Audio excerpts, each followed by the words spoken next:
Okay, there are a few seconds to go before we start. This is June 15, 2013, and the live session for the Moodle MOOC, the third week, will start in 10 seconds. This session will be moderated by Nellie Deutsch, and our speaker is Stephen Downs.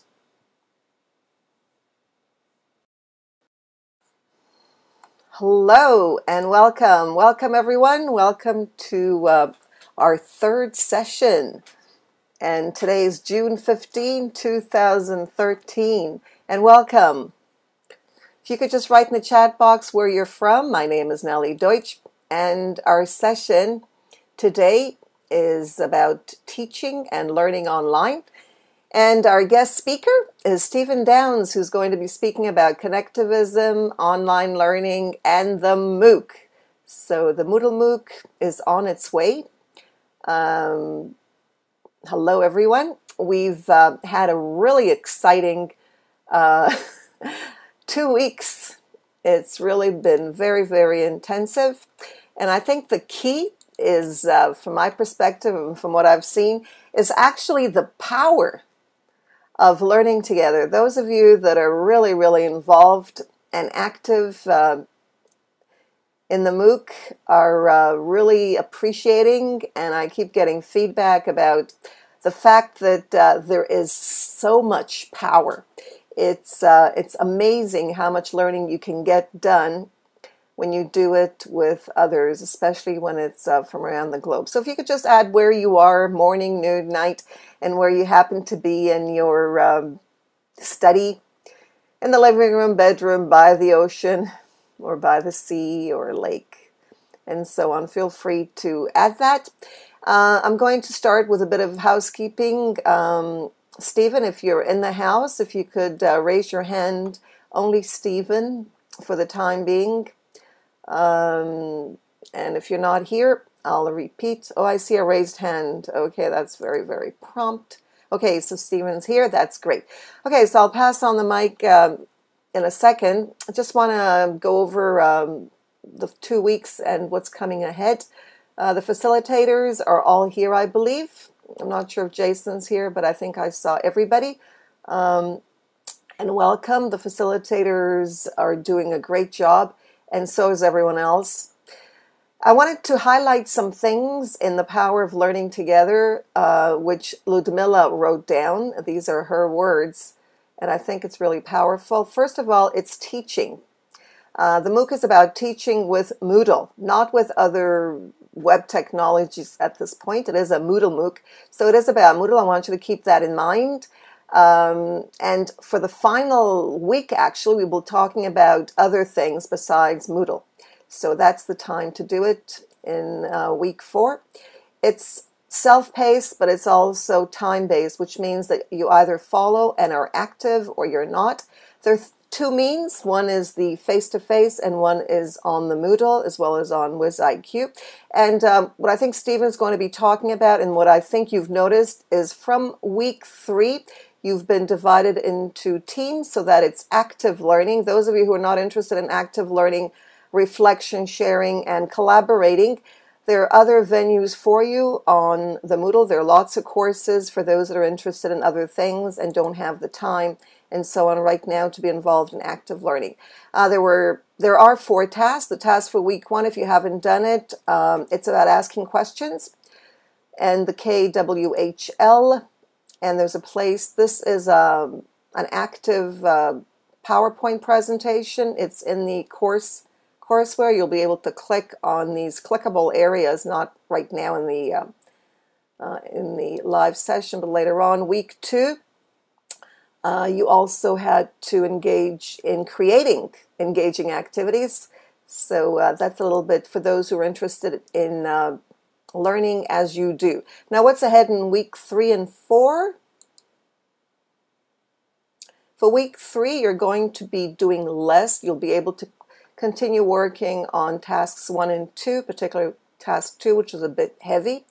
And you'll be creating a literature review on effective learning and teaching online. Something to think about. In week 4, of course, we're going to go beyond the MOOC and into other areas. That's where Gloucester or wherever you want to share with us, you'll be learning about WizIQ and how you can add it to your Moodle. Okay, so that's week 4. It's a practical week for everyone. And I think that's it. We're ready for Stephen. All right, so Stephen, your hand is up, so I'm going to pass on the mic. A little bit about our speaker for today. I don't know if Stephen needs an introduction, but if he does, just add in the chat box. Give me a thumbs up if you know Stephen or a smiley. And if you don't, give me a thumbs down or a non-smiley face. So those of you who know Stephen, thumbs up. Let's see how many. Okay, here we go. Stephen, I'm passing on.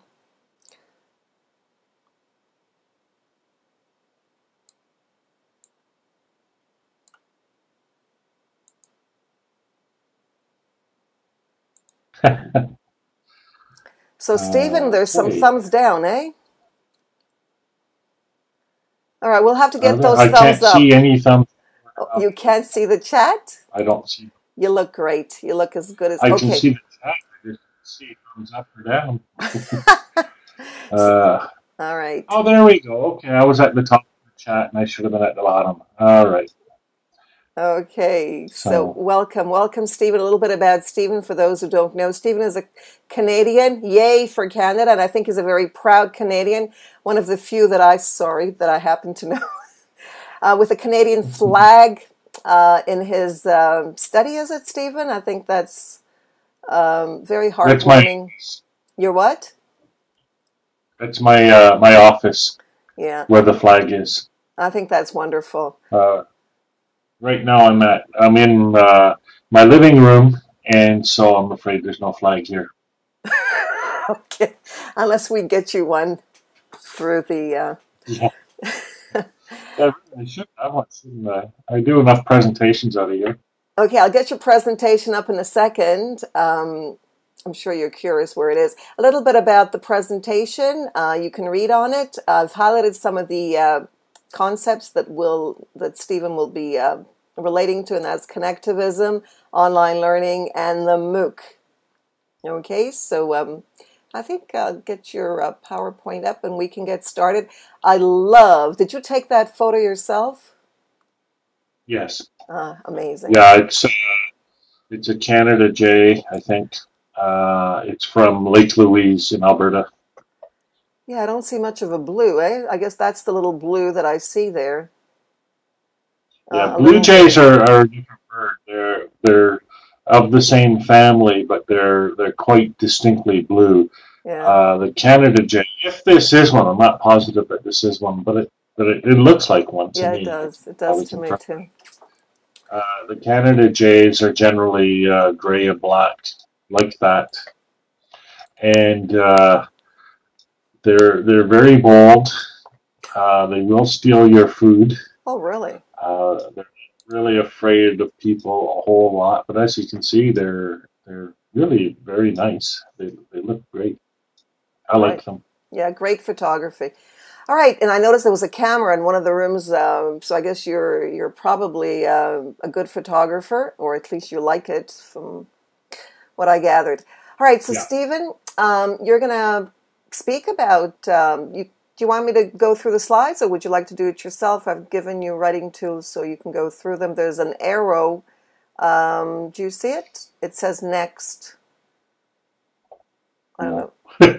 You don't see that? I'm sure. I guess keystrokes won't work. No. Where is it? Looking. It's on the whiteboard on the top right. Just that's too far. Yeah, just right here. Okay. You got it. I have a little window pop up there. That was the problem. Oh, okay. And it was behind me. Okay, I got it. All right, I'm good. Okay, excellent. All right, so Stephen, I'll let you start, and thank you for joining us again. Oh, my pleasure. So, welcome everyone. My name is Stephen Downs, and I'm broadcasting from my living room in Moncton, New Brunswick, Canada. And if you're wondering where Moncton is, it's on the east coast of Canada. So I'm not too far from the sea. I'm about 20 kilometers inland.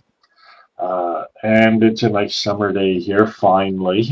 We've had a lot of rain recently.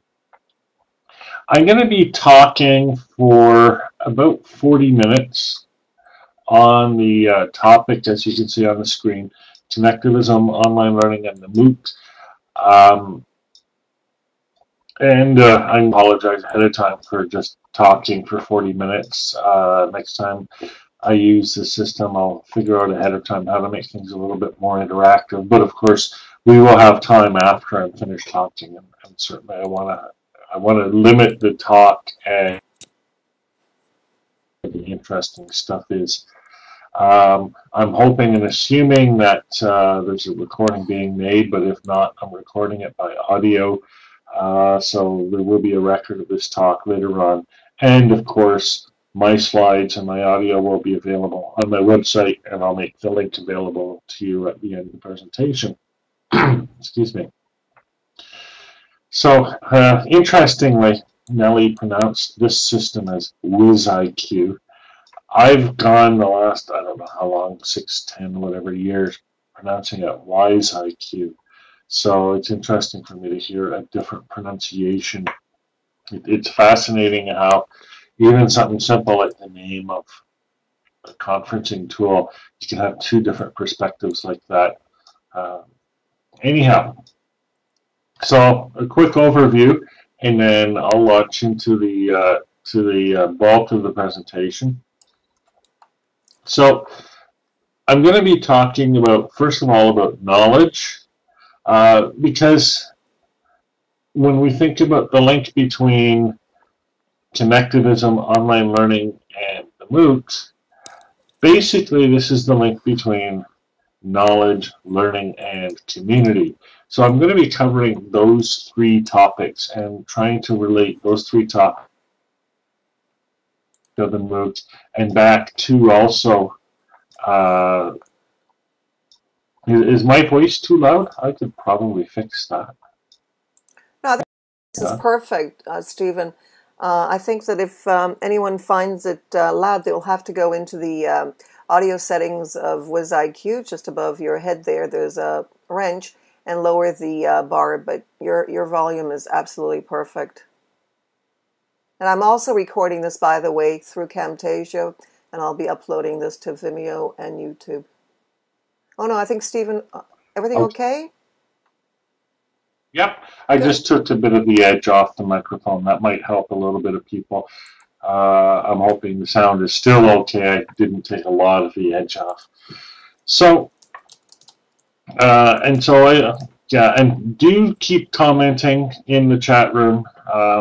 Is there a way of making that chat bigger? That helps, I think. You can pop it in, pop it out. You can pop it in. You can bring the attendee list. You can minimize it and bring it down so that you have a better view of the chat, Stephen. Well, I've popped the chat out of its frame, and now I have a great big display of it. So now I'll be able to follow the chat really well. So I do encourage you, everybody, to, I've got a great big version of it on my screen. It covers half the screen. So I'll be able to respond to what you're saying as you say it. I won't respond to everything, obviously, because I've already seen how quickly you guys can cycle through chat messages, but I'll respond to the things that pop out and are salient. So the first part of the talk is on knowledge, as I mentioned, and then after that, I'll be looking at learning. I'll be introducing the so-called Downs theory of pedagogy. And I say so-called because it's too simple to be a theory, and it's certainly not original to me, but we'll leave that aside. And then after that, I'll be looking at aspects of community. And the overall view that I'm presenting here is that Connectivism and MOOCs, and for that matter, Moodle and wise IQ, I'm going to keep calling it that, are all aspects of this complex of these three interrelated, interactive elements: knowledge, learning, and community. And if there's a thesis here, it's the thesis that you can't take one of these things in isolation. You have to look at all three in order to understand the thinking behind the creation of things like MOOCs or even Moodle, and how we approach them in terms of pedagogy and design. So I see, interestingly, I don't know if it's Jean or Jean saying knowledge is understanding. That's interesting. I wonder if we'll see different perspectives. Maybe if you can type in the chat area what you think knowledge is. I see Cecilia saying knowledge is to be connected. Knowledge is power from Kristen. Knowledge is light from Amani. Knowledge for me is the use of information from Nellie. Knowledge is what we get for behavioral change, a very pragmatic definition from Yona. Knowledge is a base from Jason. You may have been reading Wittgenstein. Judith says knowledge is for sharing. Tamara, the accumulation of data.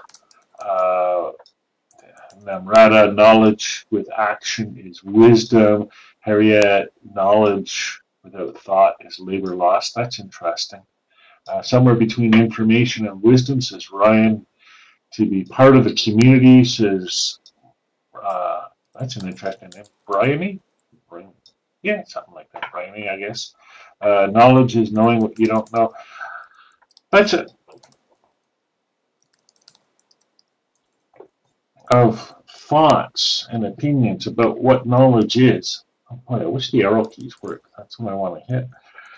A wide range, and a fascinating range. Nellie says this is an international group, and you really see that reflected in the different approaches and different definitions of knowledge, don't you? So let's begin, because we're educators, with a quick classification, because this wouldn't be an educational talk without us classifying things. There we go. Sorry, I have a TV on silently behind me. It keeps distracting me, so I've just turned it off because they've got dancing bears. And never mind.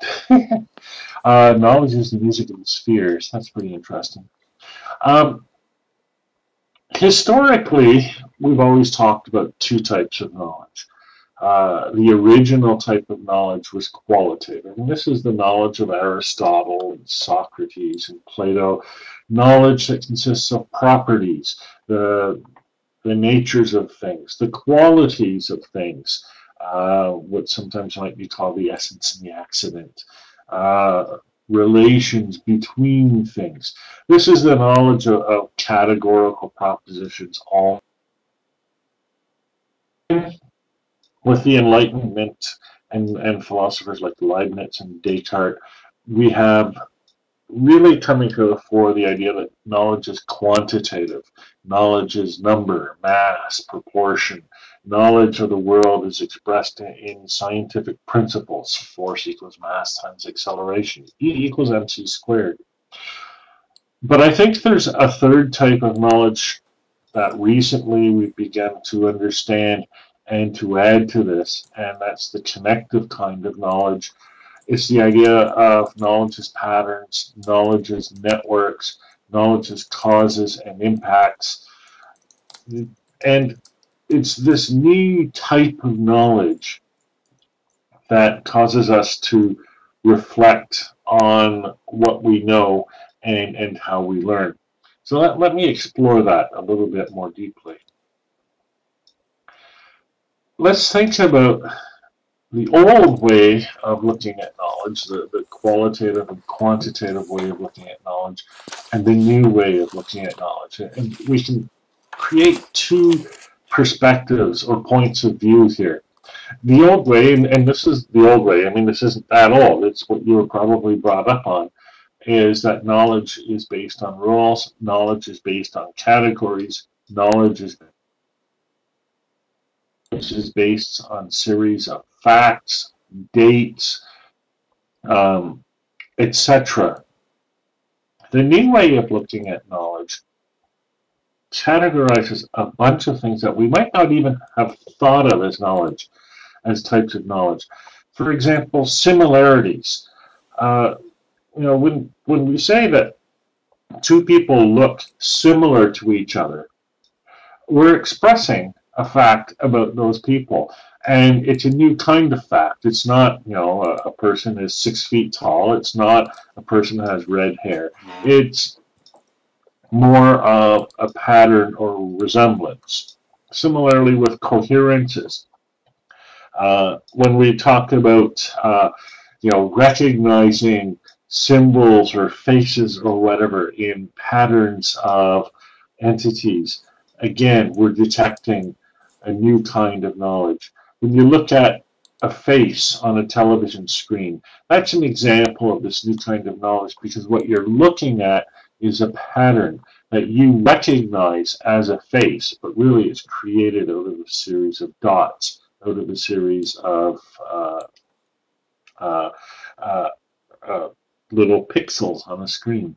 And Kristen lets us all know that she has red hair and is 5'9", so very close to my definition of similarities or old knowledge. That's funny.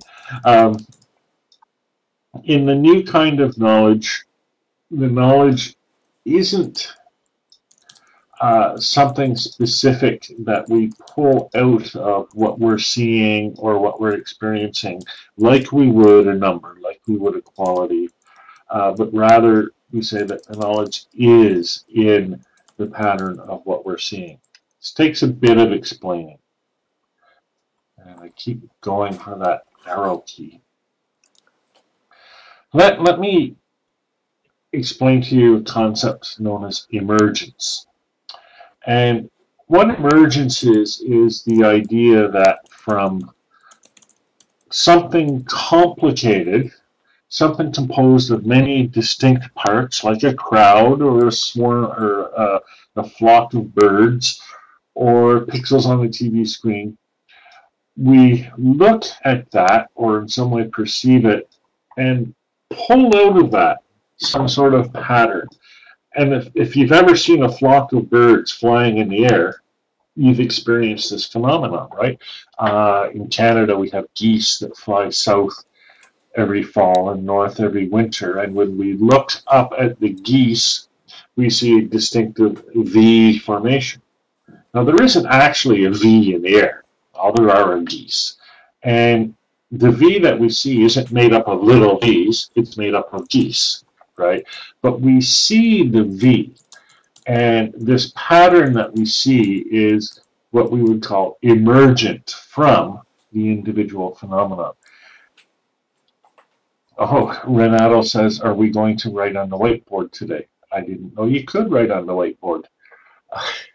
So, but Gordana says no whiteboard mess today, I hope. That's interesting.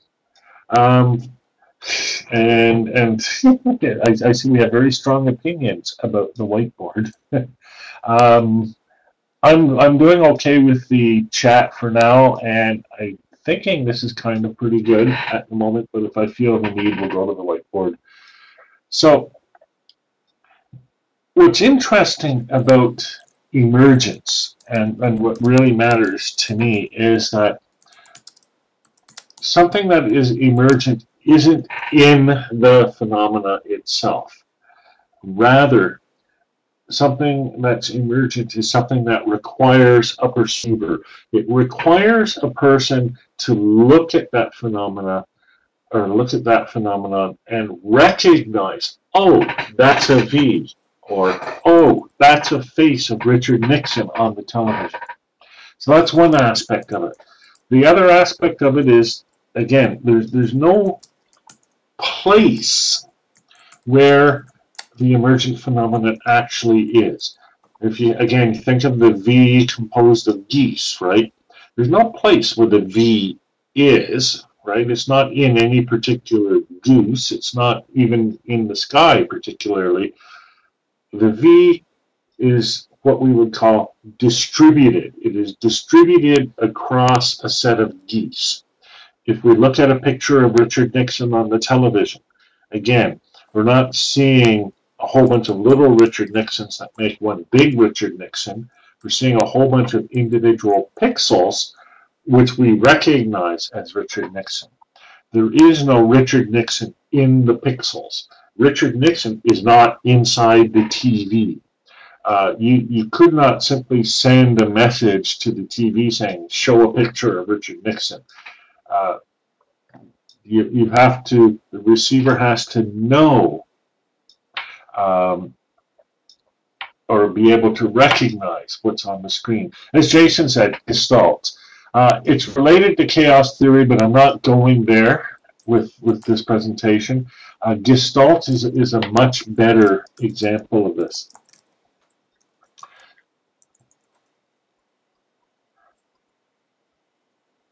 Here's how it works on a more physical level. Here's how emergence ties into human perception. On the left-hand side, you see a picture of a tree, right? But now, when we perceive a tree, we don't have little trees in our head, do we? That would be absurd, right? When somebody says to us the sentence, Paris is the capital of France, we don't have a little sentence in our head, right? All we have in our head are neurons, individual cells that are connected to each other. And our perception of a tree is basically the connections. I'm assuming you can see this cursor. The connections between the individual neurons. When we see, so I see Nellie's, and so I guess that means she's demonstrating to me that you can see mine. Okay, good enough. Oh, no cursor. Do you see the cursor when I move it? Maybe not. No, not. Stephen, it's maybe right only there. Nellie's cursor? Yeah, it's my cursor, but your cursor should have your name on it. It's just above. Do you see where it says pointer? To your left, there are the writing tools. I think you got it. There's a pointer there in a different color than mine. Pointer there in a different color than yours. Well, I mean, usually they're different. If you just go to the left on the whiteboard, yeah. there are icons on the left. Oh, there we go. You got it. You got a red one. That's nice. Yeah, no, red works. All right. So there we go. So, and I hope it disappears when I'm not moving it, because otherwise it'd be very distracting. But, or maybe it doesn't. Maybe I have to turn it off. No matter. Anyhow, you can so where you got it. You can see what happens here, right? Our experience of a tree. Oh, I'm getting applause for pointing. That's different. Our actual experience of a tree, our conscious awareness of seeing a tree is in fact the activation of these connections between individual neurons in our mind. And when we recognize a tree, what's happening is we're presented with a visual phenomenon, and these connections are being activated. And because these connections are similar to other sets of connections, it's like all of a sudden these neurons, this distributed representation, like a picture of Richard Nixon, is activated, and you go, oh, a tree. And so that's how we experience a tree. That is what our knowledge of a tree is when we think of the connective knowledge of a tree that we have. Now, what's really interesting is the relationship between the tree and our mental state, right? Do we say that our mental state stands for the tree? Well, not really. You know, we don't have this sort of representation in our mind like a model or a construction that we build to represent the tree. It's more like we have a mental state that is caused by the tree. And over time, as we have similar mental states that are caused by trees, we just kind of get more and more comfortable with our recognition of trees. And anytime we see a tree, it's sort of like this mental state is activated, and you go, oh yeah, okay, I get that. And that's what knowledge is. Now, what's interesting about this form of knowledge is that, of course, it's distributed, but it's also non-atomic, and it's, if you will, sub-symbolic. It's like Marshall McLuhan's idea of the media is the message, says Nellie. Yes, and I do have some presentations drawing that sort of connection. What's really interesting is if you represent knowledge this way, you get a very efficient system of representing knowledge. Take a look at this. Same set of neurons and the same set of connections can be used to recognize and remember the recognitions of different things, all taken together. So a tree is just as we saw it before, but when we see this little puppy, we see something different. We see the blue lines, and that set of pattern of connectivity between the blue lines is what gets activated when we see the puppy, and over time, this pattern of blue lines is our knowledge of puppies, or at the very least, young dogs. No idea whose puppy it is. It's just a Google image. Not sure why I brought that. If we see a picture of a couch, again, we have a set of connections between neurons, and in this case, we have the green neurons, the green web is activated. So on the same set of interconnected neurons, we have the tree, and we have the puppy, and if I had a third-handed lariat, we have the couch. So what's really interesting is, although they're not semantically related at all, the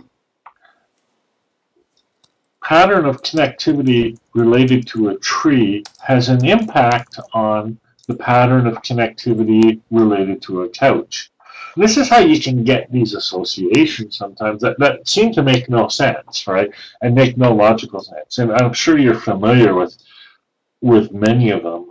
You hear a song, you remember an old girlfriend or boyfriend, right? That's a non-semantic association. But what's happening here is your memories of the girlfriend and your memories of the song are taking place in the same neural net, and many of the same connections between neurons are activated when you think of one or the other.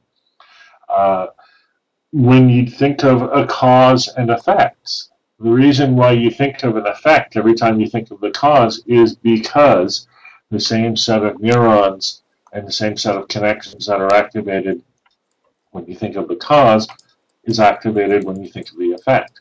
Now, they're not exactly the same. They're only overlapping or similar, right? We have a similar set of connectivity. And the similarity is based on a wide variety of factors, but the effect is when you think of the one thing, you think of the other. As Hume would say, it becomes like a custom or a habit. It's just a habitual thing. It's something that grows in your mind over time as you experience cause followed by effect. Stephen, can we get this PowerPoint as a PowerPoint? Yes, this PowerPoint is available or will be available shortly after the presentation on my website. So definitely you can get this. Okay, moving on. I saw it yesterday. You did? How could you have? I only made it yesterday. But this presentation is composed of slides that I've used in other presentations. So yeah, you didn't get something completely original for this talk. I'm sorry. Anyhow, moving on. Yes, smells are representations also. Except, are they representations? Or are they rather reflections of the experience that you've had? there's a difference between a representation and what we might call a reflection, right? A representation is like a sign or a symbol that stands for something. But a reflection has, a reflection is more like an echo, a mirror, or an image, or an event, or a result of what we experience. Decode says, memory plays tricks on our mind. What we perceive is often determined by what we remember. And that's quite right. And the explanation for that is every time we have a perception, our perception goes into this network of connected neurons. And then what happens is the pattern that already exists that is most similar to our perception becomes active. And so we actually see what we remember as well as what's actually in front of us. We don't just learn and know things by recognizing, we actually perceive. Perception itself is a process of recognition. Okay, let me move on. I love this conversation. How is this different from traditional theories? And if you're in Moodle, you've probably been steeped in constructivist theories of learning. In traditionalist theories, the meaning of something is the state of affairs being represented or described. And you have this whole mythology about making meaning and all of that. But on this theory, it's not. Let's think about things like redness or 17 or the power law. These concepts are actually nothing more than the organization of low-level, non-meaningful entities. These concepts are nothing more than the connections between these neurons that are caused by repeated perceptions of similar phenomena. So, on the connectivist theory of learning, knowing or knowledge is very much based on the organization of ourselves, the organization of the connections between our neurons.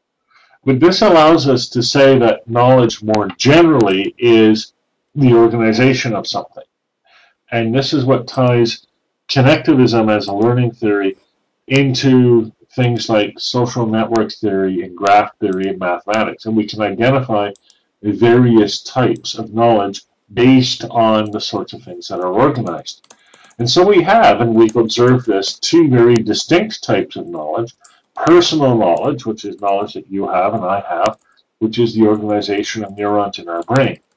And there's also public knowledge, which is the organization of artifacts, such as papers, houses, bricks, streets, etc., laws, books, contents of books, in a public environment. A lot of the time people say, well, knowledge is all about this public knowledge. Knowledge is completely and 100% social. Knowledge is influenced by the social. What we see and recognize in public knowledge can be reflected in personal knowledge, and vice versa, but the two are distinct.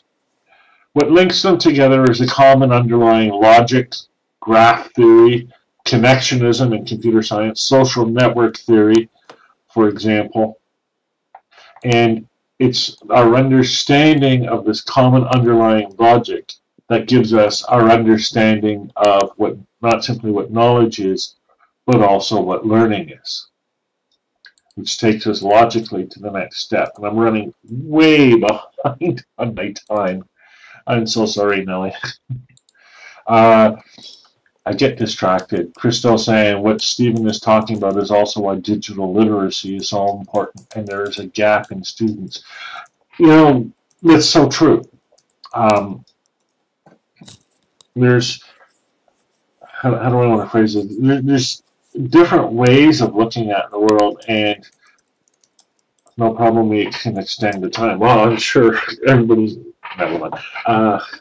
There's, you have people out there, no, bad way of putting it. There's two ways people learn about the world, and one way is that the world is a set of facts and a set of principles and all of that. It's your public school for the masses way of looking at the world. But then there's another way of looking at the world which understands that it's patterns and resemblances and similarities and relations and all of that. And there's a critical awareness that comes with that understanding. And this talk is way too short, even with extensions, to get into that a whole lot. But these two very different ways of looking at the world are really very distinct kinds of literacy. And if you don't have this pattern way of looking at the world, there's an important way in which you simply are not understanding what it is that you're seeing. Stephen, we are a dedicated group of people who stay here as long as you have the time. Okay. It's handy that it's a Saturday. All right. Well, I'm getting lots of feedback here. So, moving into learning then. What is learning? Learning, specifically, if we want to get technical about it, is the way we form connections between these individual entities, like neurons. It's funny, people say, is connectivism a learning theory? And I say, well, no, not really. It's a theory about learning. But learning theories, properly so called, are the theories that describe how we form these connections. If your theory does not tell you how you form these connections, it is not a learning theory. And if you go back and you analyze, actually think about behaviorism, cognitivism, constructivism, and you ask, do they tell you actually how these connections are formed? The answer to that, it ends up being no. It turns out to be a black box. I don't know if you can see, but my cat has just joined me. Hi, Alex. Say hello to the world, Alex. Let's see if you can see there. You should certainly see the tail. Oh, yeah. Okay, good enough. Nellie's cat is called Median. No, that's an average name.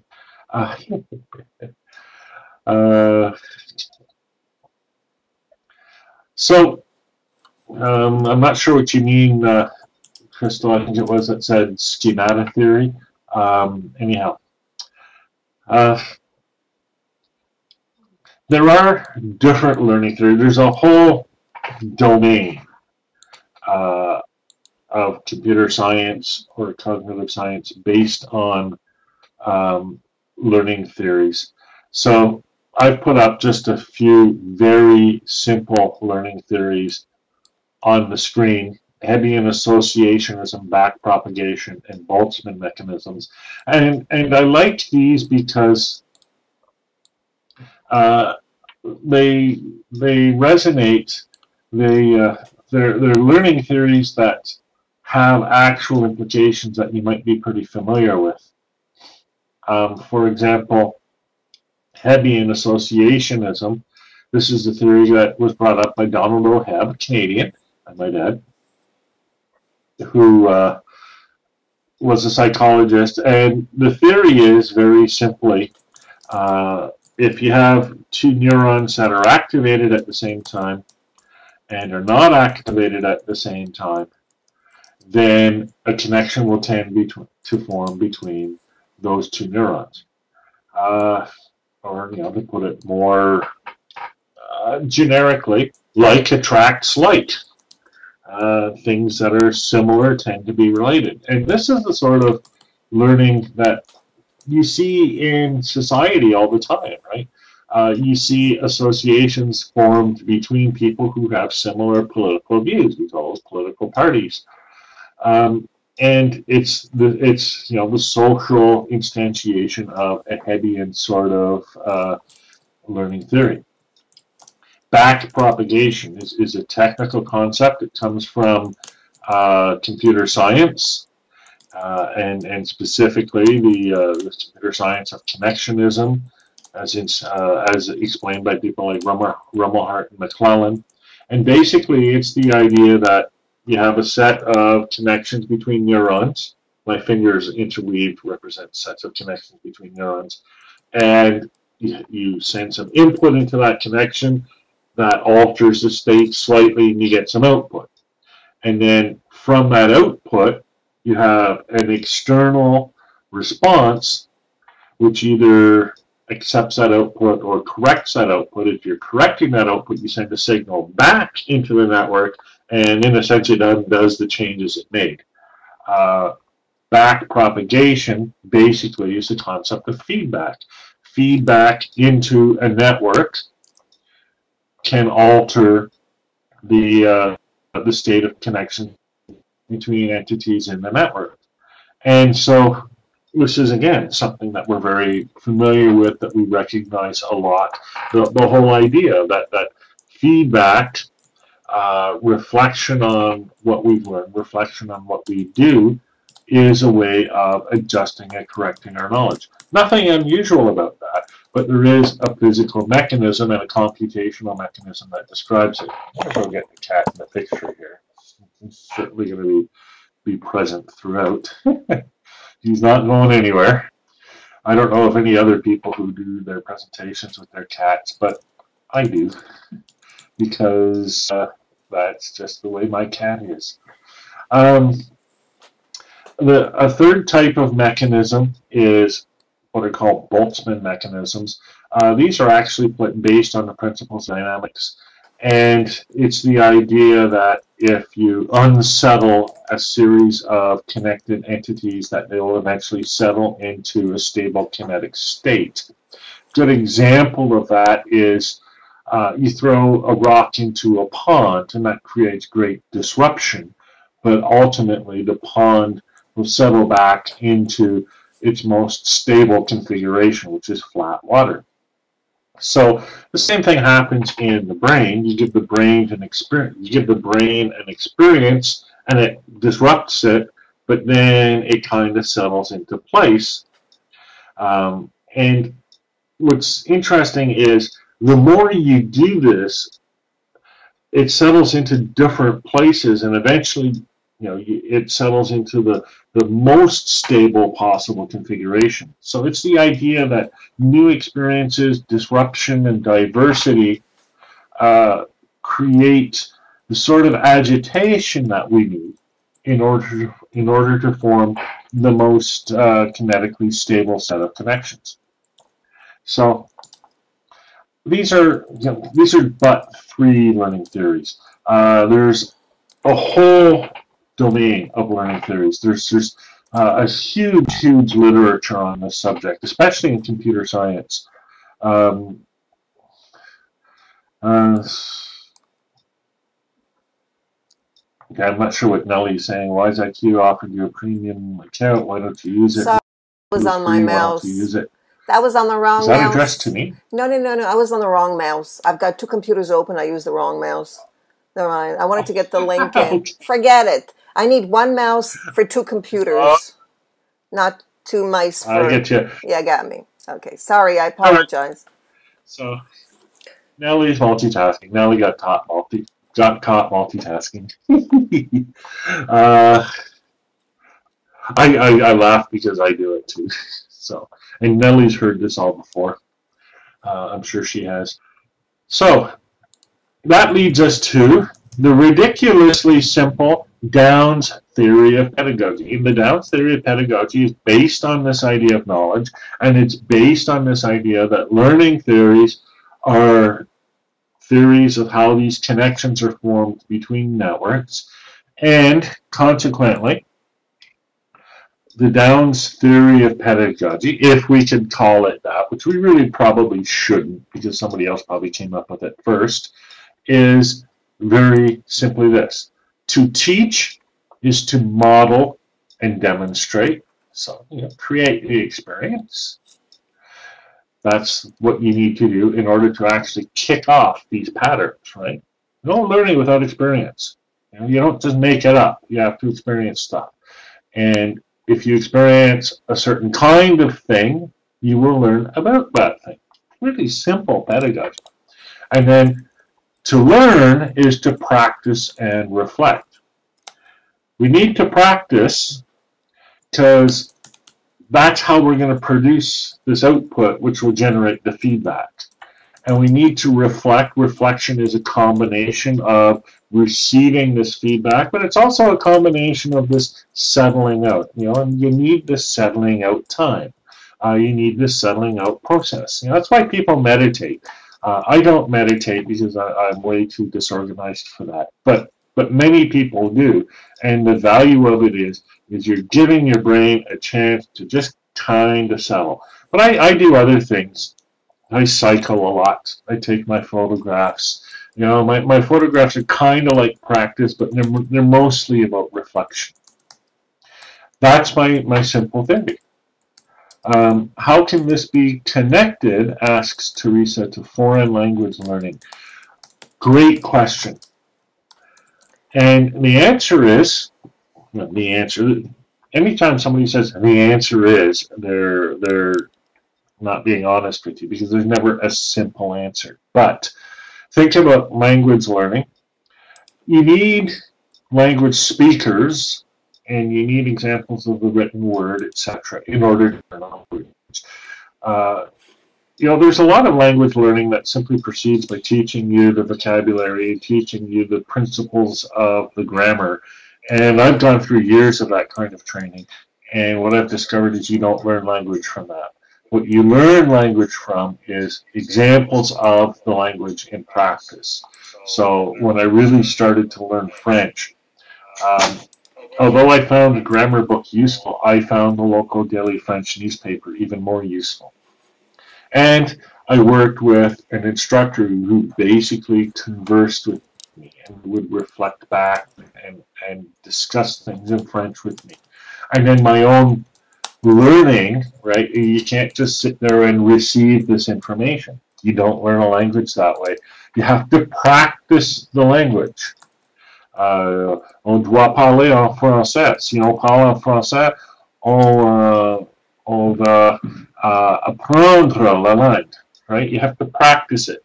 And you see even there how I was a little hesitant searching for words, and that it's the practice that reinforces these connections, that livelies up these connections, so that the next speaking French, it's there, the word is there. But you can't just practice.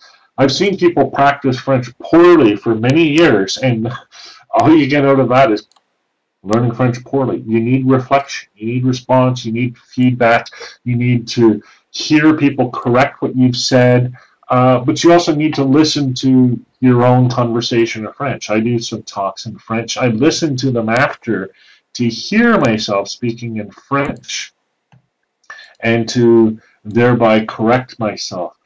Athletes do this a lot. They'll look at a video recording of their performance and see what they need to correct, and then they'll go back out to the field and try it again. Perfection is not an accident. Absolutely right. Perfection is mostly practice. So, when to correct and when not to correct. There isn't a rule, Jerry. It's, there isn't a rule. You do the thing, whatever it is, you experience the response, then you do the thing again.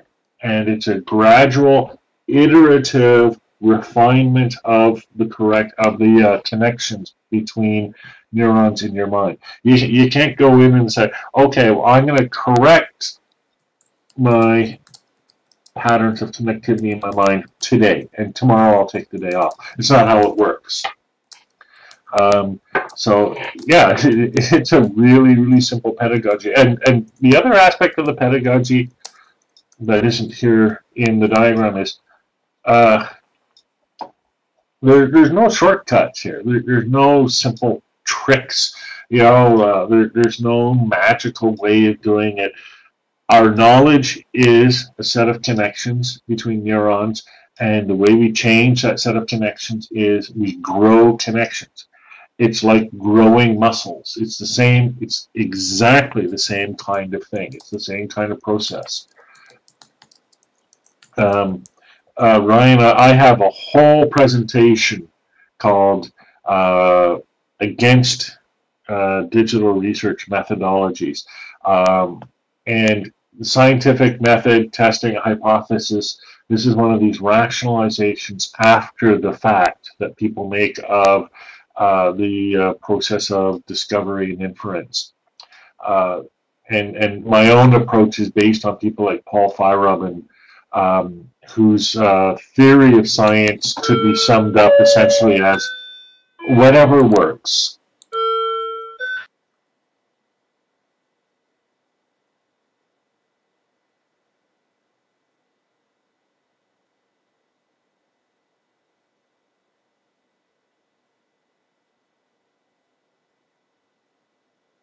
Bells, because I didn't figure everybody needed the bells.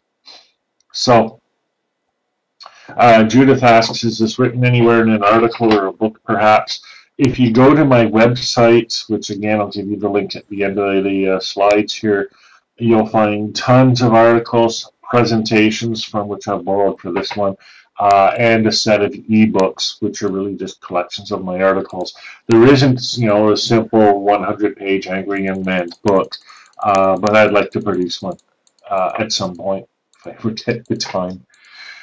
So let's take the theory and actually apply it to learning, practically so-called. Now let's think about how we're going about doing this process of learning. And what we're doing in a connectivist MOOC type course is we're creating and working with a network of connected individuals and also a network of connected resources.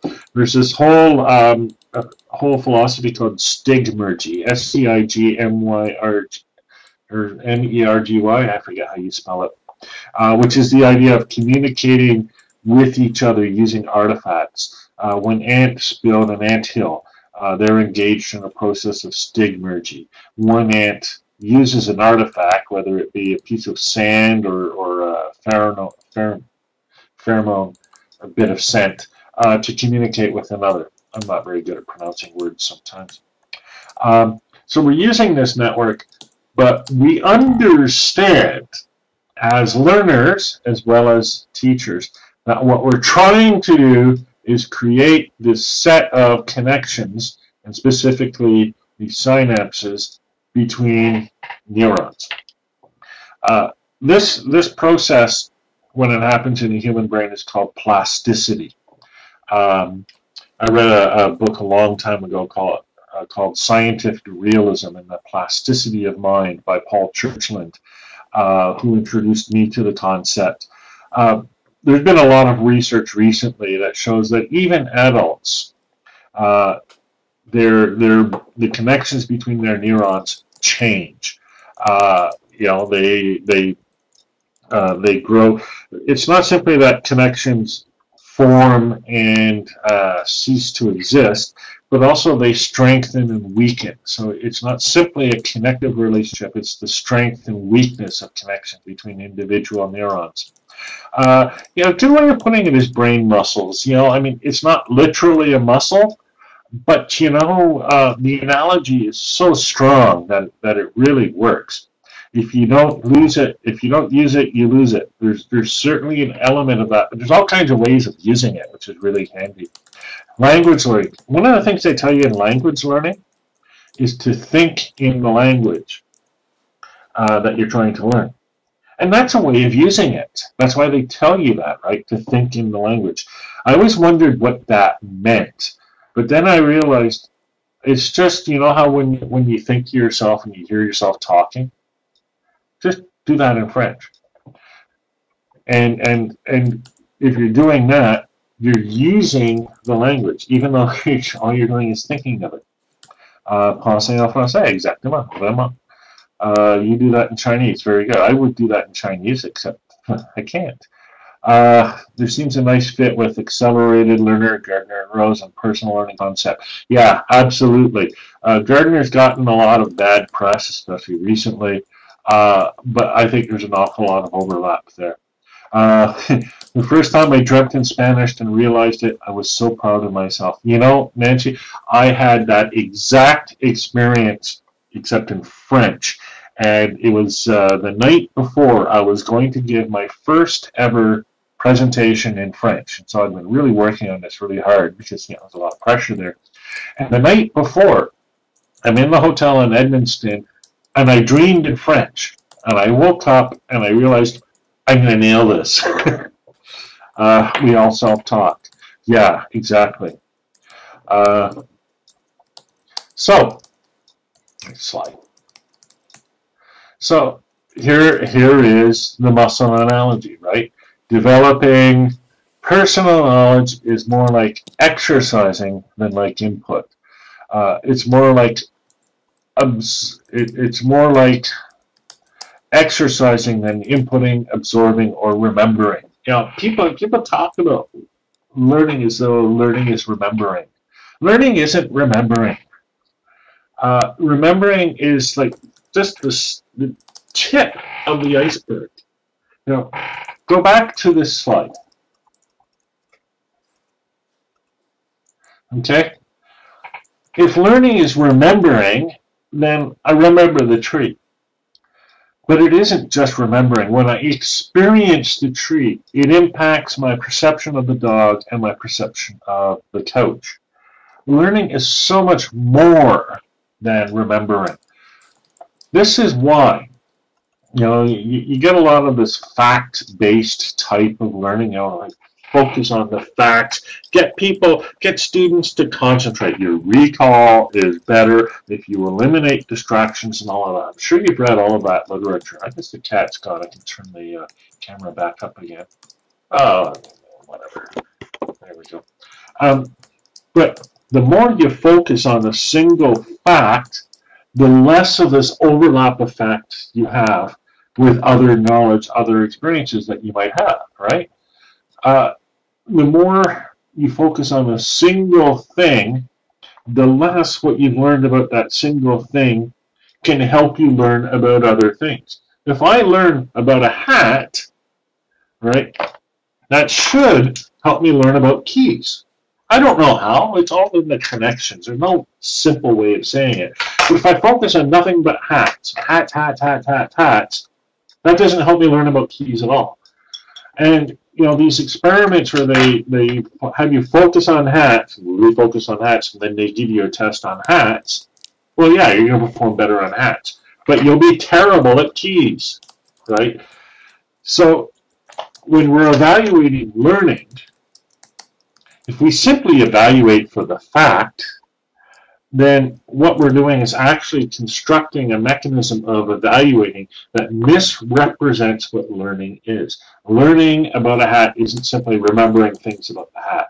Learning about the hat is learning about the hat in a whole wide range of experiences. So we have, bits of knowledge like hats support keys, right? If you don't bring keys into the picture, you never learn that. Okay, I don't know if that was a good analogy, but there it is. Higher order thinking skills. I have a whole presentation called Speaking in Lolcats, Lolcats, that talks about that. Because the nature of higher order thinking skills itself is impacted by this discussion of learning. So, we're building our learning muscles. So that takes us to evaluation. Well, if we're not going to evaluate people on what they remember about hats, how do we evaluate them at all? Well, let's think about what we've done. We've created one of these networks, this set of connections between individual neurons in the mind. We've created some personal knowledge. This personal knowledge will be reflected in our overall behavior in the network of people with whom we interact. We recognize a person's knowledge by their performance in the community. What we do when we do tests is we identify a very narrow bit of performance, very focused on a particular subject, and say, we're going to evaluate your knowledge on hats, right? We'll give you a test about hats. But really, we know if a person knows about hats if they use the word hat properly, if they wear a hat on their head and not on their knee, if they observe common social conventions about hats, like taking them off when they go indoors, etc. There's a whole bunch of things that we know about hats that would never be on the test, but people interacting with us in a community will be able to see as a whole set of discrete events, right? And then they will recognize as an emergent phenomenon, oh, this person knows about hats. How do you know that I know anything about learning? I've actually never been tested on the subject. I never have. It's never come up. My credentials are in philosophy, not education. What you have is a whole series of data points. My writings, my interactions, the conversations I have here with you in person, on Twitter, whatever. And the totality of those data points is like the set of pixels on a TV screen. And when you look at that totality, you recognize, oh, this guy knows what he's talking about with respect to learning. Or maybe you don't, right? Not everybody agrees that I know what I'm talking about. That's because people recognize things differently. And that's good, because we want there to be a diversity of opinion about whether or not Stephen Downes actually knows what he's talking about learning. And then these people who think I do and these people who think I don't can talk and interact and they learn about each other. And overall, all of society develops a better theory of learning. And if you think about it now, it's not even about whether I convince you that I'm right. It's about me giving you a set of experiences. You respond to those set of experiences, you recognize this, that, the other thing in that set of experiences, and then interact with other people. And that whole process of interaction produces social or public knowledge, and it also, in you, produces personal knowledge. Your knowledge isn't just an echo or a copy or a transmission received of something I said. Your knowledge based on what I've said is the overall set of connections you form in your mind by listening to me, by talking in this chat room, etc. I've kind of missed some of the chat, and I'm sorry about that, but I got carried away. That happens too sometimes. So, what is a personal learning environment in this context?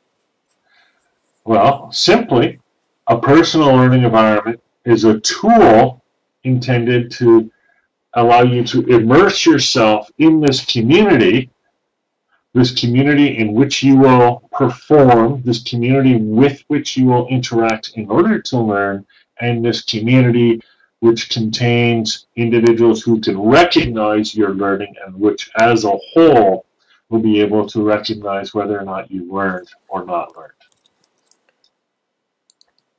Love Cormier's image there. I don't have Cormier's image there. Oh well, must be referring to something else. I'd come back. Okay. No one talks about emotions and connectivism. Yeah. Yeah, that's a really interesting point. And at some point, I should probably do the emotions talk. Yeah. But this isn't the time for it. I'd have to think about it more. The Dunning-Kruger effect discusses that people cannot recognize whether what they know is correct or incorrect. Yeah, that's a really interesting point. I've seen people defend vehemently points where they have no possible way of being able to tell whether or not they're right or wrong.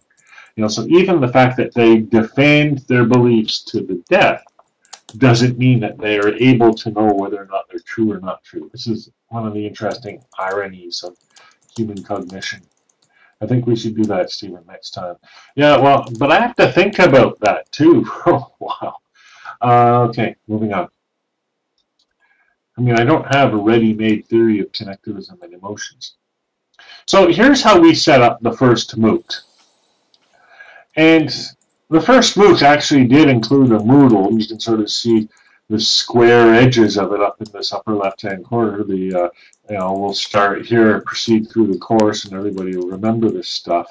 But we move way beyond that, because what we were trying to do in a connectivist course was not to take a bunch of facts and present them to people so that they could remember them, but rather was instead to create this environment, this social network of interacting people and objects and artifacts in which a person could enter, immerse him or herself in the discussion, get these experiences from other people, not just from the teachers, although George and I engaged in modeling and demonstrating, not instructing, modeling and demonstrating. What the instructor in a connectivist course does basically is goes into this environment and then performs their ordinary work. So what George and I did in CCK08 is we went into the environment, we talked about connectivism, we listened to some presentations by experts on connectivism. We just did our normal day-to-day activities. We engaged in this process ourselves and then invited other people along for the ride so they could see what we do and interact with us as we do it.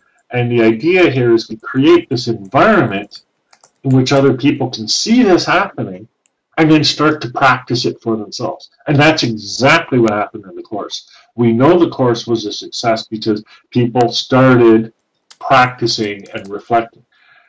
Did they learn the content? Well, it wasn't content to learn, right? There was content, but we used that content as a catalyst, as a way of getting this network going, rather than as something that needed to be memorized.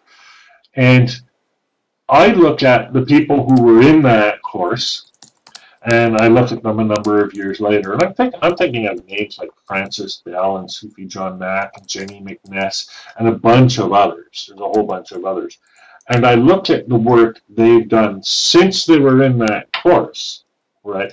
And I see all their behavior, all their posts, their papers, many of them have published papers, their interactions and all of that. And I say, yeah, they learned. How do I know they learned? Because I look at their performance in the network and I recognize that they got it. That doesn't mean they understand connectivism the way I understand connectivism. Certainly not. Some of them are very critical of it and think it's a stupid theory, but that doesn't matter. What matters is I can see by the way they use the words, by the way they present the topics, by the way they discuss things, that they got it. And there isn't, a simple yes/no kind of test to say, if you pass this test, you got it, and you didn't pass this test, you didn't get it. It's not that kind of thing. It's what Wittgenstein would call a family resemblance, right? It's this whole concept of similarity. When I look at them behave in the network, there's enough resemblance with what I think of as connectivism to say, yes, they learned connectivism. I like this, Amani saying, I like my own mind map because it's the only one I understand. Very true. Every person on Earth is wired differently. And not just a little differently, really dramatically differently. Yeah, there are some similarities. But, you can really mess with those similarities even.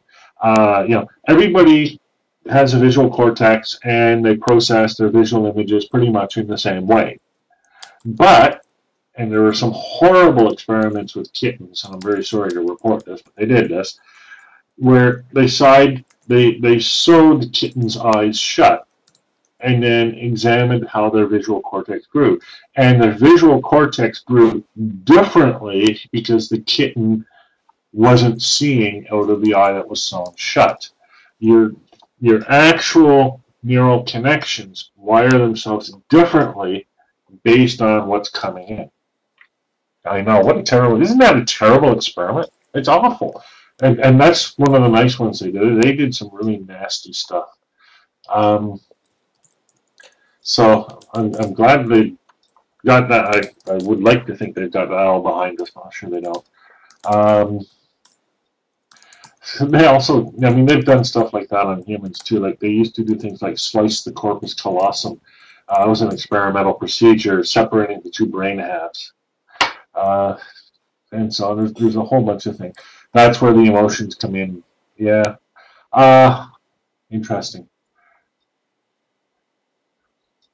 Can you believe a piece of knowledge that you received out of an experiment that you know was morally reprehensible? An interesting question.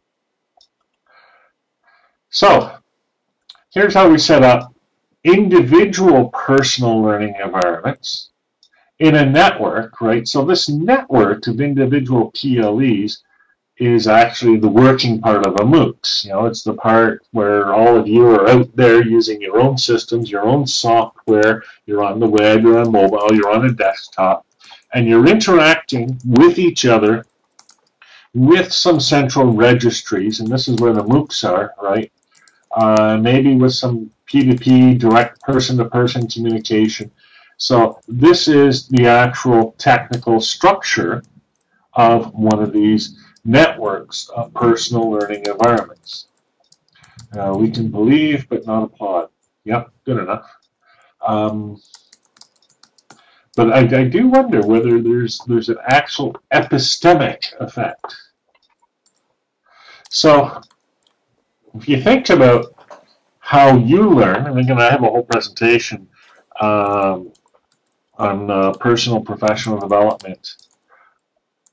You're working with your own neural net, your own set of connections, your own individual brain muscles, to use the analogy, and your own set of connections with other people, because everybody has it's like everybody has their brains are wired differently, but everybody has a different set of friends and connections out there in the world. In fact, if you don't, you live in a very small town and have serious social issues going on. So it becomes most important that any individual manage their own personal professional development, that they manage their own learning. There's this phrase in English, I don't really like it because I don't like dog food, but the phrase in English, eat your own dog food. In other words, and the idea here is that if you reflect on how you, as a professional, learn, then and reflect on how best to learn. These are the practices you should use to teach yourself, but also over time, these are the practices that you should use in order to help other people learn. And you notice that's what I do, right? It's what, I'm a researcher. I do my work in this field, but really what I do in order to learn about online learning is I form and create and work with these networks of other professionals like Nellie, etc. Crystal is asking, wondering if there is research that links multilingualism to the higher efficiency in PLEs. I have never seen any such research. But you gotta figure, right? Because people who are multilingual are going to be getting experiences from other people of different languages, and other people of different languages give you very diverse experiences, and diverse experiences produce, in my mind, better learning. But I haven't seen any such research. That would be a major research project. Thank you very much, Imani. I appreciate the nice, quick, big red comment. Okay. And there's the link, of course, to personal professional development. And there's a lot to think about even there. And that takes us to the last bit, community. Because community is really these learning environments that we're trying to create. Community is these networks of individuals. Sometimes people talk about community as, oh, you can slice it and dice it. You know, you have Morocco, and you have Libya, and you have Tunisia. Oh yeah, nice, neat communities. But we know that communities are a lot more complex and a lot more multi-level than that. There's a community of dart players. There's a community of cat aficionados. There's a community of Canadians living in New Brunswick. There's a community of Venezuelans living in Caracas. There's the community of English-speaking people in Caracas. There's the community of people with red hair who might be connected or might not be connected. It's sort of hard to tell. There's the community of people who are teachers. There's the community of people who hate teachers. All of these are kinds of communities. All of these are networks into which we can immerse ourselves, to networks we can join and participate within in order to learn. And yeah, and we have here the community of violet-colored people. Yes.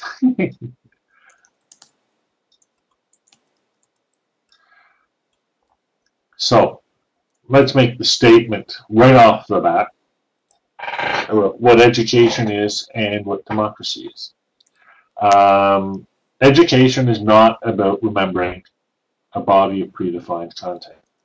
Seymour Papert said it. Paulo Freire said it. Freire describes that as the banking theory, right? You bank a bunch of knowledge. Education is not about remembering a body of predefined content. It is about the citizens of the community communicating what they know with each other. And you can think right off the bat, there's all kinds of conditions to make that happen, right? And somebody has immediately jumped on OERs. It follows, oh, it should say it follows, not if follows, sorry about that. It follows that open educational resources are necessary for this democratic vision of education. Because if your content is closed, if the words and concepts that you use to communicate are closed, you can't communicate. How can I share the word key with you if Apple owns the word key and would charge me money every time I used it? I couldn't do it. In my Speaking in Lolcats presentation, I talked about how we communicate with each other, not just in words, but with a wide variety of things, with words, actions, gestures, with sets of rules, with principles, with logical systems, mathematics, with maps and diagrams and images, with pictures, pictures of cats with little quotations on it, with pieces of software, with text, with actual physical objects, like when you send a present to your mother, you're communicating with them. There's all of these forms of communication, and what makes communication possible is the open and free exchange of those things with which we communicate. You know, there's a disease called Alzheimer's disease, which is actually a disease that impairs cognitive function and memory. And what it does is basically it blocks the communications from one neuron to the other neuron. When you block the communication from one entity to another entity in a network, you eliminate its capacity to experience, to learn, and to grow. And that is the philosophical argument. The argument based on learning and knowledge for open educational resources and indeed open resources in general. We need, as a community, to have the right to use the words we use to communicate with each other. Otherwise, no communication is possible. Otherwise, no knowledge is possible. And therefore, the right and proper owners of education are the citizens of a society which actually do the talking and communicating with each other. What does that mean in practice? What that means in practice is a network-based approach as opposed to a group-based approach. Now, notice, I've put the words collaboration and cooperation up here. We hear a lot about how collaboration is necessary in education. I actually reject this. Remember Schwartz? Yes, absolutely, definitely.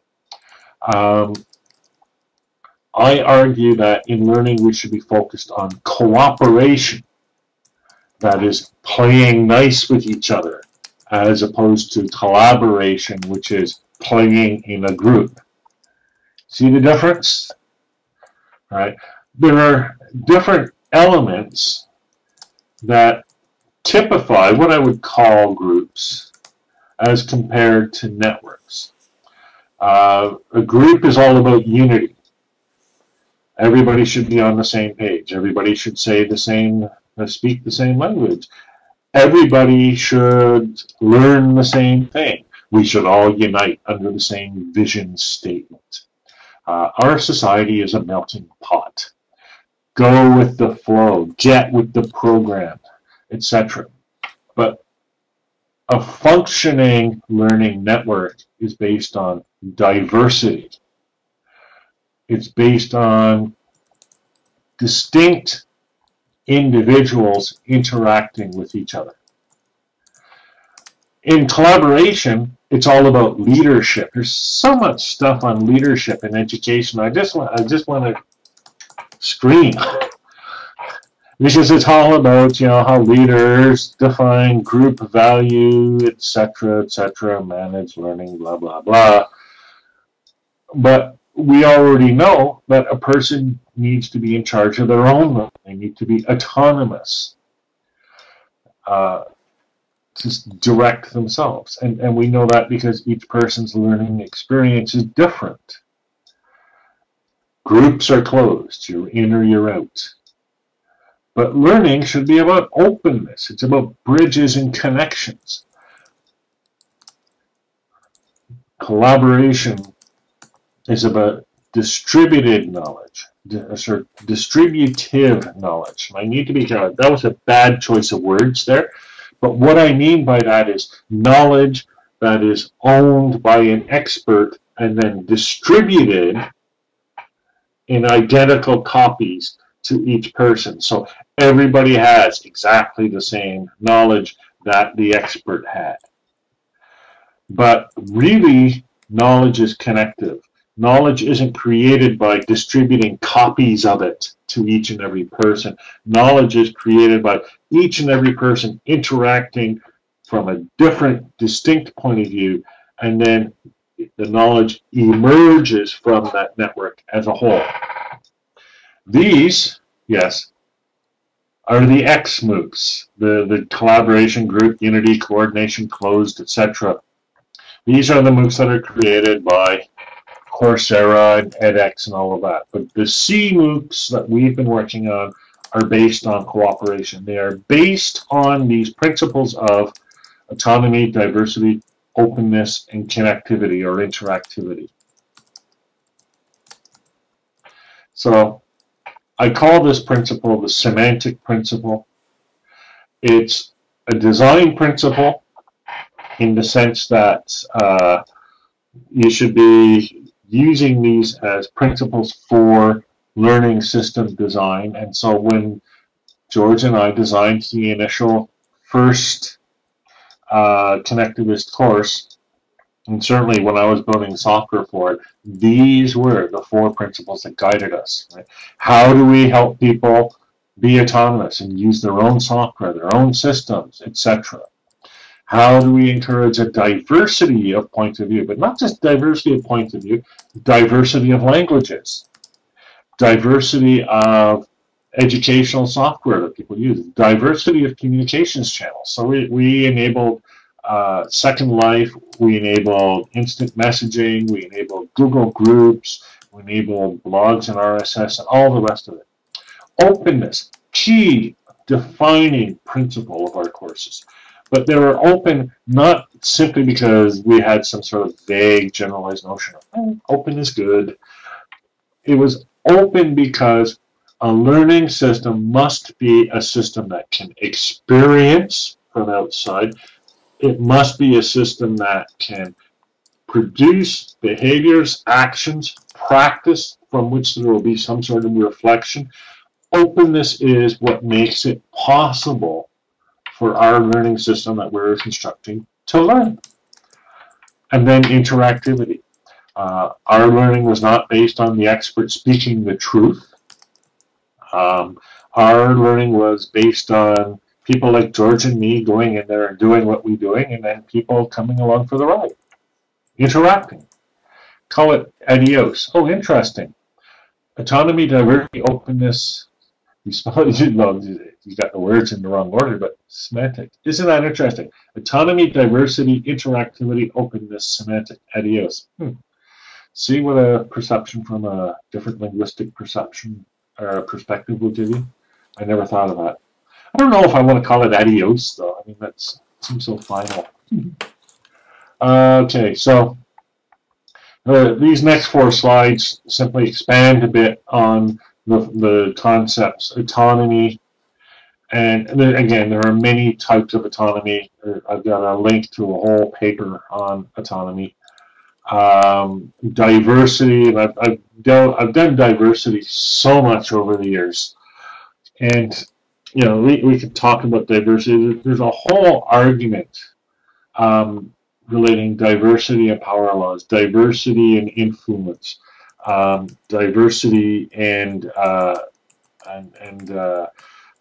preservation from cascade phenomena. You know, when a society becomes under the influence of a single voice, that society has become very dysfunctional and becomes maladaptive and eventually dead. And it's diversity that is the response to this. And you know, there are different aspects of diversity as well. One of the links here is to a paper I did with Daniel Lemire, examining in some detail the mathematics of diversity. Lemire is a mathematical genius. Certainly compared to me, he is. I don't know what other mathematicians think of him, but I think he really knows his stuff. More on diversity, you've heard of, I think it's Robert Putnam and Richard Florida and all the rest of it. There's a whole discussion I've done on homophilia, you know, because it seems almost like a contradiction. Remember I said one of the learning principles is the Hebbian learning principle, like attracts like. That seems to be the opposite of diversity, doesn't it? So maybe we shouldn't encourage that. Well, we should. It's still okay, but we need an explanation, so I provided a bit of an explanation here. Should we teach what we have in common instead of our differences? Well, no. Teach both, right?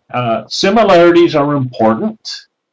You know, they're how we form communities, but differences are important as well. They're how we learn.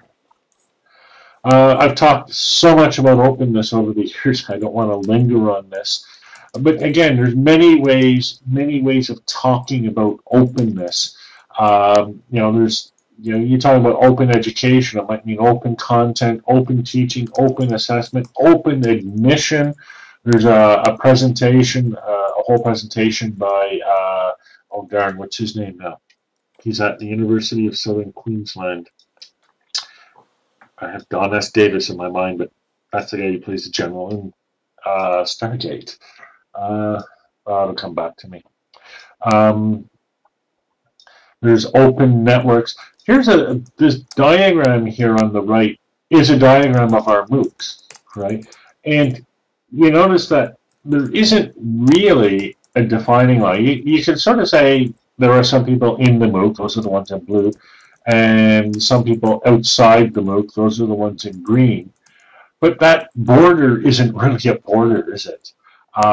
You know, and it's simply, we look at this diagram and we recognize, oh yeah, there's kind of a core there.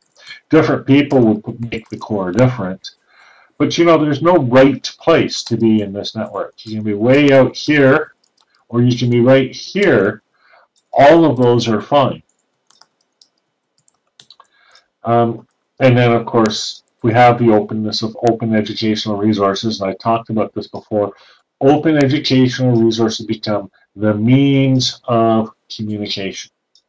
They enable people to pursue their own interests in their own way. We need to view them not as resources created by publishers, but as things that we, as learners in the society, create to interact with each other. There's a whole industry out there based on taking stuff, we created it, packaging it, and then selling it back to us, right? And I am so not interested in that whole industry.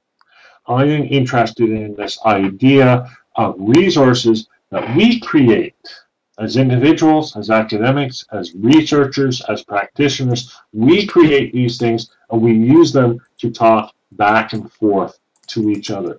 And things that block this flow are things that make it harder for our society to learn.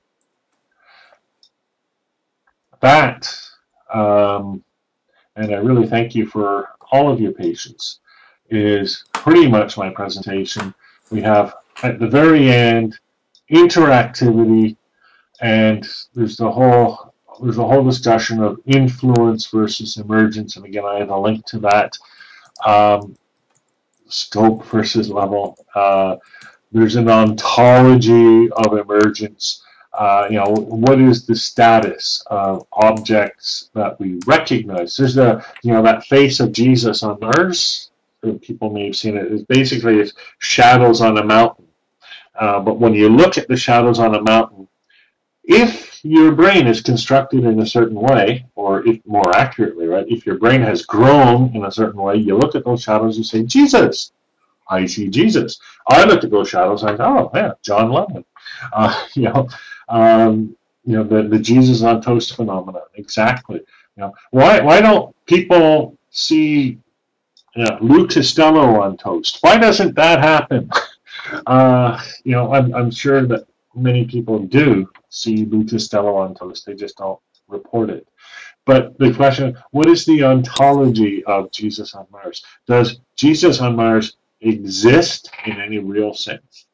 Or is Jesus on Mars simply a perceptual creation? Well, if everything we see in the world is processed in this way, in the same way we perceive Jesus on Mars, what's the ontology of this key? Interesting. Really interesting question. Somebody mentioned complexity, chaos theory. There is a connection to all of this, and I'm not going to talk about it at all. I'm sorry.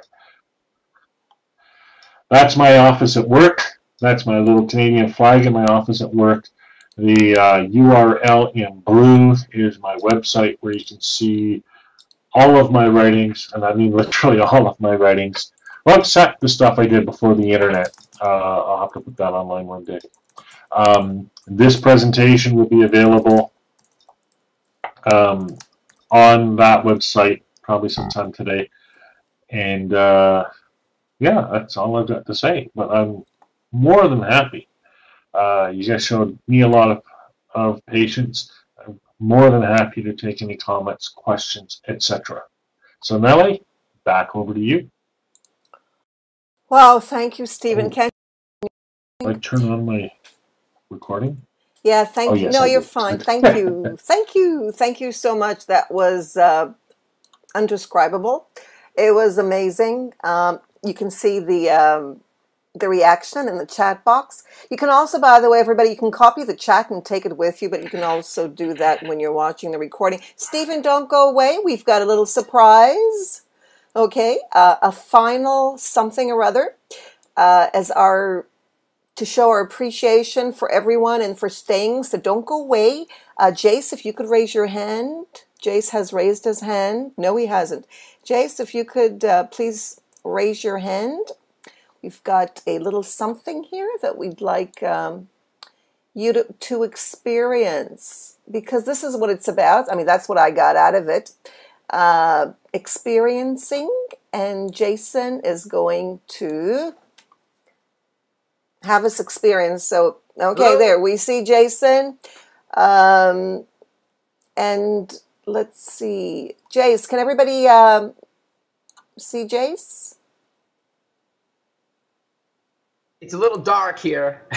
Oh, you're in the dark, my friend. Can you hear me? Yes. Yeah, let me see if I can. It's a little dark here today. Let's see. That's okay. We're visual. We can imagine things. Is it okay to... Yeah, that's a little better, maybe? I don't know. Hang on. That's okay, as long as we hear you. That's right. You don't need to see me. No, we need to hear you. We need it. Yes. How about hearing? Can you hear me? Oh, yeah. The mic's really on? Well. The mic's up. Oh, everything's working well. Get your thumbs up there, people. If you can hear Jason, thumbs down. Well, if you can't, you're not going to get your thumb down, but okay. There we go. You know what? Give me 1 second. I'm gonna get some lights. 1 second. That was a flash. Did you see how fast he went? Oh my gosh. That was really, really fast. Is that Jason or is that your son? Looks like your son's out there. Hello? Hello, sweetie. Oh, sorry. That's okay. Here we go. All right, everybody, get your muscles ready. We're going to do some exercises. Yes, gymnastics. Yeah, Jace does look like a gymnast, doesn't he, Amani? He does, yes. Jace, are you going to do a little bit of stunts here? Is that a little better? Hang on, let's see. Yeah, you're fine, dear. You're doing great. No problem. All right. Now you look, now we see you're wearing a green top. Okay, good. Yeah, I think you can see there's some headphones on there or something. Yeah. We've got the Canadian flag, and we're in New Jersey with Jason R. Levine. So let's give a big clap. Thank you. What I'd like to do, everybody, is I'd like to put on some music, and I'd like to hear some comments in the chat box, and I'm going to put the comments into the rap. So anything about MOOCs, Connectivism, about Stephen Downes, the Downes theory, about what you heard today, anything about MOOCs, anything about community building, anything you want to say, where you live, where you're from, I'm going to throw it in, do a freestyle rap for you. Let me put on some music. I think Dr. Nelly really liked this one the last time, so I'm going to try to find that one again. And she likes to do the Dr. N, or the Dr. Nelly. Let me just get it right up here. All right, one momento.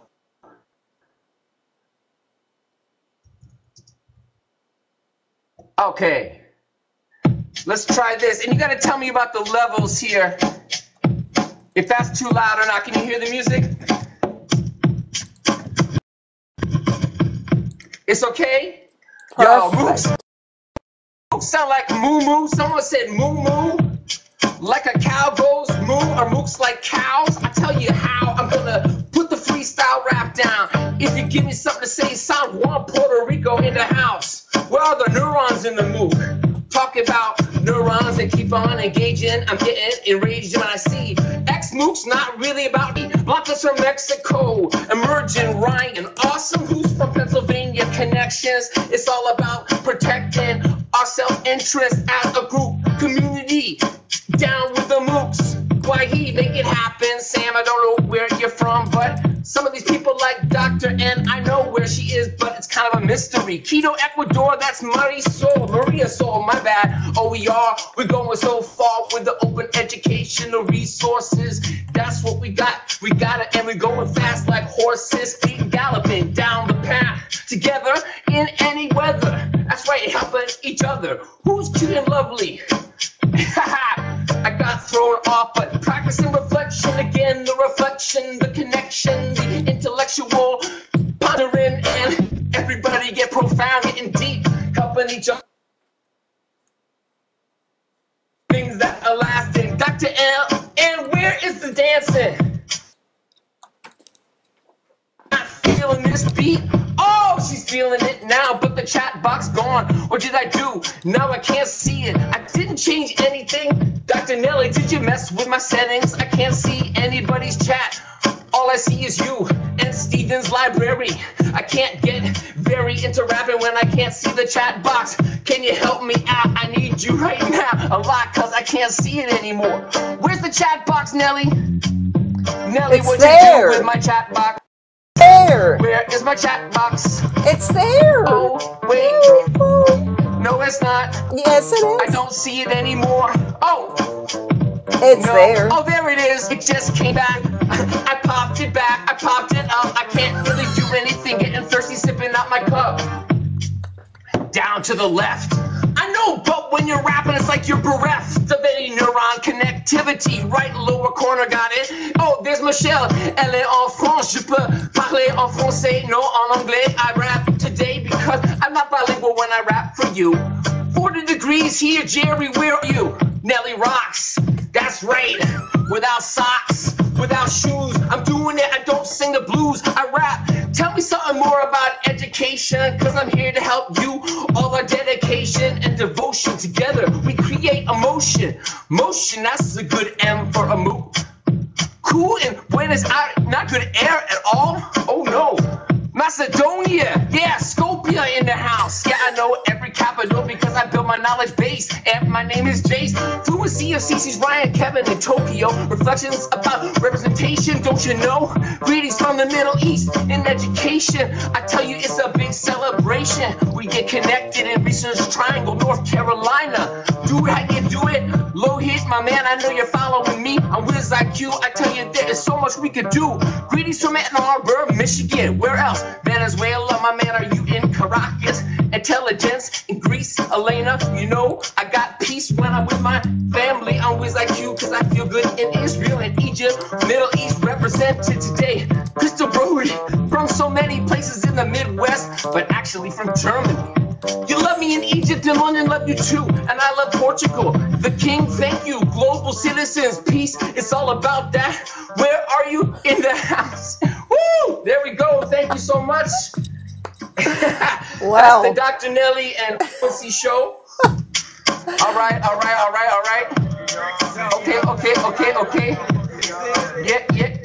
Yeah. I can go. I can do this all day. So that just has to do with our schedule here.